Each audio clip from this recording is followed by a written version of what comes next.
De nos jours, la consommation d'énergie ne cesse d'augmenter et le réchauffement climatique augmente à une vitesse inquiétante. Évidemment, il y a un lien entre ces deux phénomènes.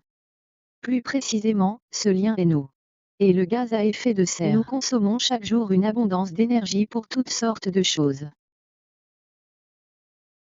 Bien sûr, la plus utilisée est l'électricité.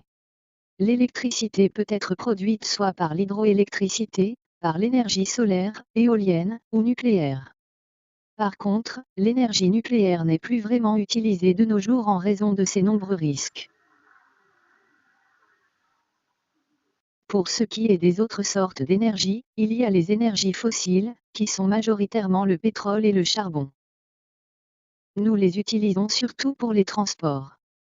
Malheureusement, cette sorte d'énergie produit beaucoup de monoxyde de carbone, aussi connu sous le nom de CO2. Prenons le pétrole, par exemple, qui est consommé partout au Canada. Le pétrole dégage un nombre fou de CO2 autant lors de sa consommation que dans sa production. Voyons le parcours du pétrole, de l'extraction à la consommation. Tout commence par l'extraction, où le pétrole brut est extrait du sous-sol. Le pétrole brut est ensuite acheminé par oléoduc ou par bateau. Dans une usine de raffinage, le pétrole est ensuite transformé en produits pétroliers. Ensuite, ces produits pétroliers sont transportés par camion jusqu'au point de consommation. Arrive la dernière étape, la consommation. Cependant, le désavantage du pétrole est qu'il produit beaucoup de gaz à effet de serre non seulement lors de son utilisation, mais aussi lors de sa production à cause des nombreuses machineries. Parlons de gaz à effet de serre et du réchauffement planétaire.